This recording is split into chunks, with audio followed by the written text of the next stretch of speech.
안녕하십니까. 이어서 경남 소식입니다. 추운 겨울을 힘겹게 보내는 우리 이웃들을 돕기 위한 모금 행사, 나눔 캠페인 사랑의 온도탑이 시작됐습니다. 지난해 경남의 경기 불황으로 성금액이 모자라 온도탑도 얼어붙었는데요. 올해는 더 많은 이웃의 따뜻한 나눔이 절실합니다. 차주아 기자의 보도입니다. 창원의 한 주택가. 홀로 사는 78살 할머니 집에 손님들이 찾았습니다. 일주일에 한 번 지역 봉사자와 주민센터 담당자가 밑반찬을 드리는 날입니다. 따뜻한 국과 조기구이 등 아침에 정성껏 만든 반찬 4대까지와 간식이 한 상 가득 차려집니다. 요즘 무릎은 어떠세요? 경남 사회복지공동모금회의 기금을 통해 홀몸 어르신, 한부모 가정 등에 밑반찬을 지원하는 사업입니다. 혼자 사는 데다 거동이 불편해 끼니 챙기기도 힘든 어르신은 봉사자들의 방문이 고맙기만 합니다. 진짜 반찬이 기다려진, 아이고 이렇게 좋은 일이 어딨나 싶으면서 이렇게 같이 대해서 말하는 게 참 좋지요. 사람이 없어서 이 대화로 못 하고. 지역의 어려운 이웃을 돕는 모금 행사, 희망 2019 나눔 캠페인이 시작했습니다. 내년 1월 말까지 73일 동안 92억 6천만 원을 모으는 게 목표입니다. 목표액의 1%가 모일 때마다 창원광장에 설치된 사랑의 온도탑이 1도씩 올라가 성금액을 기록합니다. 지난해 경남에서 모인 성금은 목표액의 82.9%인 76억여 원에 그쳤습니다. 지난 2010년 뒤 8년 만에 목표를 이루지 못했고 모금률도 전국 최하위를 기록해 큰 아쉬움을 남겼습니다.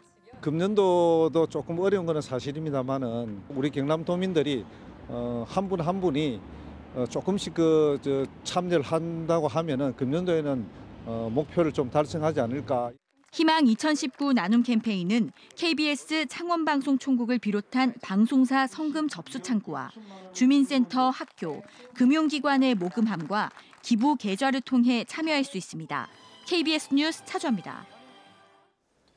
경남 학생인권조례 제정을 위한 공청회가 반대 측의 시위로 파행을 겪다가 마무리됐습니다. 경남도 의회에 조례를 제출할 수 있는 절차는 밟았지만 제대로 된 토론 한 번 거치지 않았다는 아쉬움을 남겼습니다. 천연수 기자의 보도입니다. 경남 학생인권조례 공청회장 입구. 찬성과 반대 양측이 늘어서 구호를 외치며 장외 설전을 벌입니다. 공청회장을 가득 메우는 관심 속에 조례안 설명이 시작됐지만 얼마 못 가 중단됐습니다. 4대3 요새 넓고 발제자 8명 가운데 6명이 찬성, 2명이 반대로 구성돼 공청회 자체가 불공정하다는 주장입니다.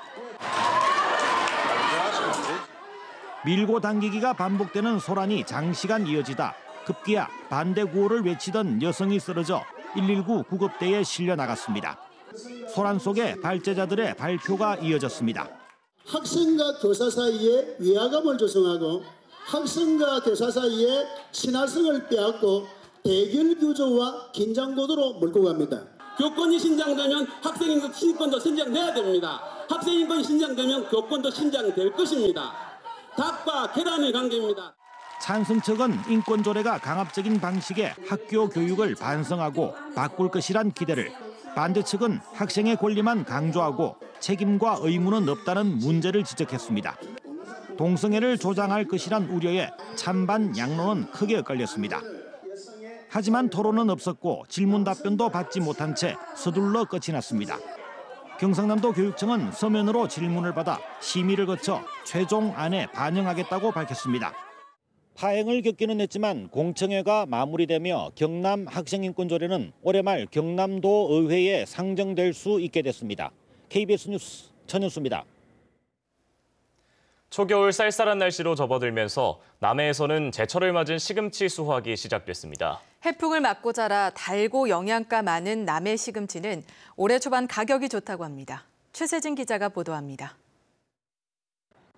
쪽빛 남해 바다가 내려다 보이는 비탈길이 푸릇푸릇한 시금치로 뒤덮였습니다.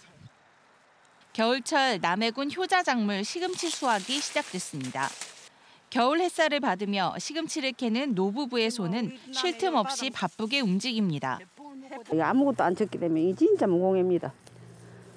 야간 첫째 이 바로 바닷가에 이 얼마나 공기 좋은데 또 이 해풍 맞고 자란 시금치 안 좋습니까? 해풍을 맞고 자라 향과 단맛이 일품인 남해 시금치. 지난해 남해군 시금치 농가는 약 950만 제곱미터에서 9,429톤을 생산해 237억 원의 소득을 올렸습니다. 올해는 파종 시기에 태풍과 폭우로 초기 수확량이 많지 않습니다. 출하량이 적다 보니 경매가는 1kg에 2,400원 선으로 지난해 같은 시기보다 30% 정도 높은 가격에 거래되고 있습니다. 작년보다 그 수확 시기가 한 일주일 정도 늦어서 수확량이 한 70% 정도뿐이 적다 보니까 가격 면에서도 한 130% 정도 높고. 찬바람을 이겨내고 자란 남해 특산품 시금치 수확은 내년 3월까지 계속됩니다. KBS 뉴스 최세진입니다. 우리 사회 고위층의 갑질 논란 끊이지 않고 있는데요. 최근 경남도청의 한 고위 간부가 아내 대학 과제물을 부서 직원들에게 시켰다는 주장이 나오면서 논란이 커졌습니다. 공무원 노조는 전형적인 상사의 갑질이라며 반발하고 있습니다. 이대환 기자의 보도입니다. 경남도청의 고위 간부가 예산 편성과 사무 감사로 바쁜 시기에 아내의 대학 과제를 부하 직원들에게 시켰다. 최근 경남도청 공무원 노조 게시판에 올린 폭로글입니다. KBS 취재 결과 이 고위 간부는 경남도청 복지보건국장으로 확인됐습니다. 해당 국장은 지난달 말 리포트 3건을 보건국 A 계장에게 전달했고 A 계장은 이 리포트를 사회복지전공 직원 3명에게 시켰습니다. 이 리포트는 사회복지사 자격증을 준비하는 해당 국장 부인의 대학 제출용으로 알려졌습니다. 이에 대해 보건국장은 해당 리포트가 아내의 것은 맞지만 자신의 업무에도 필요했던 자료라고 해명합니다. 사모님이 지금 하고 있는 사이버 듣고 있는 강의. 그건 제가 물론 그하고도 관련이 됩니다. 가정도 되고 제 업무에도 관련이 되고. A 계장 역시 강압적인 지시가 아니라 개인적으로 도와준 것이라고 주장합니다. 제 스타일이 어떠냐면 사람들이 찌질하고 뭐 하면 대면 실수로 막 해주려고 하는 스타일이에요. 제가 오지랖이 좀 넓어가지고.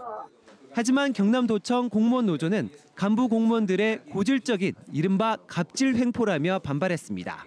도정에 매진해야 될 공무원들을 개인적인 심부름시키는 거지 않습니까? 이건 상당히 문제가 있고 이제는 앞으로는 이런 일이 없도록.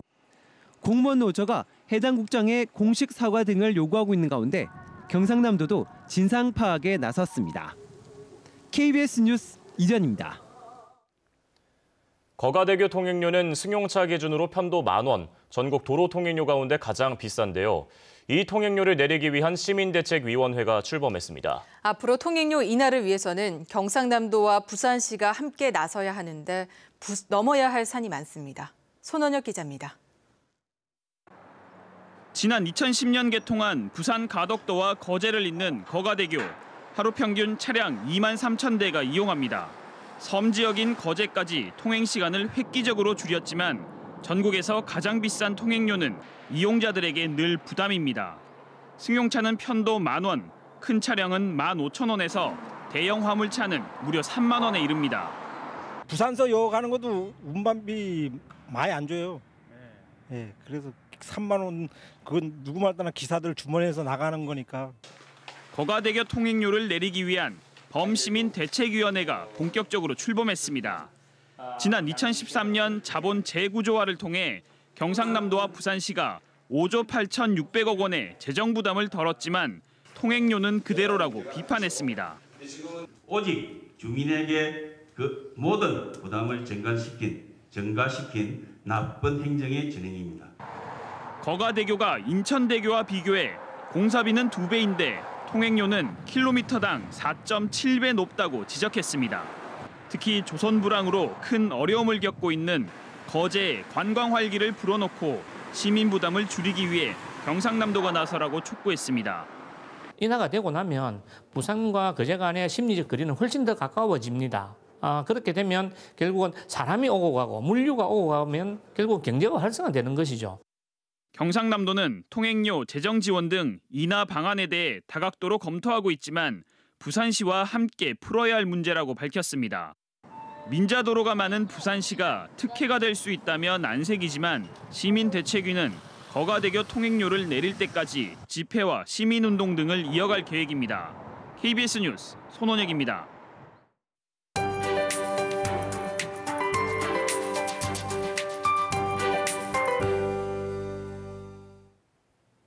내내 맑았던 어제와 달리 오늘은 우중충한 하늘이 이어집니다. 하늘빛이 점점 더 흐려지게 했고 밤부터는 비도 조금씩 내리겠습니다. 이 비는 내일 새벽까지 이어지겠는데요. 높은 산지로는 간혹 눈으로 내리는 곳도 있겠습니다. 비의 양은 5mm 내외로 아주 적겠습니다.